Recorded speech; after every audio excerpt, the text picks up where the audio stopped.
ఈవీఎంలను hack చేయొచ్చా లేదా tampering చేయడానికి వీలుంటుందా? దేశంలో ఎక్కడ ఎన్నికలు జరిగినా ఈవీఎంల ప్రస్తావన వస్తుంది. తాజాగా అహ్మదాబాద్ ఏఐసిసి సమావేశంలో కాంగ్రెస్ అధ్యక్షుడు మల్లికార్జున ఖర్గే మాట్లాడుతూ ఈవీఎంల ప్రస్తావన లేవనెత్తారు. కేంద్రంలో ఎన్డీఏ ప్రభుత్వం ఈవీఎంలను ట్యాంపరింగ్ చేస్తుందని ఆరోపించారు. అంతేకాకుండా అభివృద్ధి చెందిన దేశాలే బ్యాలెట్ బాక్సులు వాడుతున్నాయని అన్నారు. అంటే ఇతర దేశాల్లో ఈవీఎంలను హ్యాక్ చేయొచ్చా అనే కొత్త అనుమానాలు వస్తున్నాయి. ఈవీఎం ఎలక్ట్రానిక్ ఓటింగ్ మిషన్లను హ్యాక్ చేయడం సాధ్యమా అంటే ఇప్పటి వరకు ఖచ్చితమైన ఆధారాలు అయితే లేవు. కానీ ఈవీఎంల డిజైన్, సాఫ్ట్వేర్, భద్రతా ప్రమాణాల పరిగణలోకి తీసుకుంటే చేయొచ్చు అని చాలా మంది ఆరోపించారు. అయితే మన దేశంలో ఉపయోగించే ఈవీఎంలు స్టాండ్ ఎలోన్ యంత్రాలు, అంటే అవి ఇంటర్నెట్ వైఫైలతో పనిచేయవు. కాబట్టి పోలింగ్ జరుగుతున్నప్పుడు హ్యాకింగ్ సాధ్యం కాదు. అయితే ఈవీఎం హార్డ్వేర్ లేదా సాఫ్ట్వేర్లను ఫిజికల్ గా యాక్సెస్ చేయగలిగితే సిస్టంలోని మార్పులు చేసే అవకాశం ఉండవచ్చు. మనుషులు చేసే ఏ సాంకేతిక పరికరమైనా 100% హ్యాకింగ్ ప్రూఫ్ కాదు. ఇదే విషయాన్ని గతంలో ఎలన్ మస్క్ ఈవీఎంలను హ్యాక్ చేయడం సాధ్యమే అన్నారు. ఎందుకంటే అమెరికా లాంటి దేశాల్లో ఉపయోగించే మిషన్లు ఇంటర్నెట్ ఆధారంగా ఉంటాయి. అమెరికాలో జరిగిన ఓ హ్యాకింగ్ కాన్ఫరెన్స్ లో కొన్ని ఈవీఎం మోడళ్లను హ్యాక్ చేయడం సాధ్యమని వారు నిరూపించారు కూడా.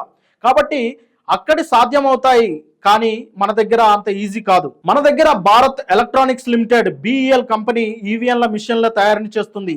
ఇది బెంగళూరులో ఉంటుంది. మరో సంస్థ electronics corporation of India limited ECL, ఇది మన హైదరాబాద్ లోనే ఉంది. ఈ రెండు సంస్థలు భారత ఎన్నికల సంఘం సూచనలు, భద్రతల మధ్య ఈవీఎంలను రూపొందిస్తాయి. ఇక ఎన్నికల సమయంలో ఈవీఎంలను జిల్లాల్లో స్ట్రాంగ్ రూమ్లలో పటిష్టమైన భద్రతల మధ్య నిల్వ చేస్తారు. ఎన్నికలకు ముందు ఈవీఎంలను రాజకీయ పార్టీల ప్రతినిధులు, అలాగే ప్రభుత్వ అధికారుల సమక్షంలో తనిఖీ చేస్తారు. దీనిని ఫస్ట్ లెవెల్ చెకింగ్ అంటారు. యంత్రాల పనితీరును టెక్నికల్ సిబ్బంది పరిరక్షిస్తారు. ఆ సమయంలోనే ఈవీఎంలలో అభ్యర్థుల పేర్లు, చిహ్నాలతో కూడిన బ్యాలెట్ యూనిట్ ను సిద్ధం చేస్తారు. ఆ తర్వాత ఈ మిషన్లను ర్యాండమ్ పద్ధతిలో పోలింగ్ స్టేషన్లకు పంపిస్తారు. జిల్లా ఎన్నికల అధికారి ఈవీఎంలను నియోజకవర్గాలకు కేటాయిస్తారు.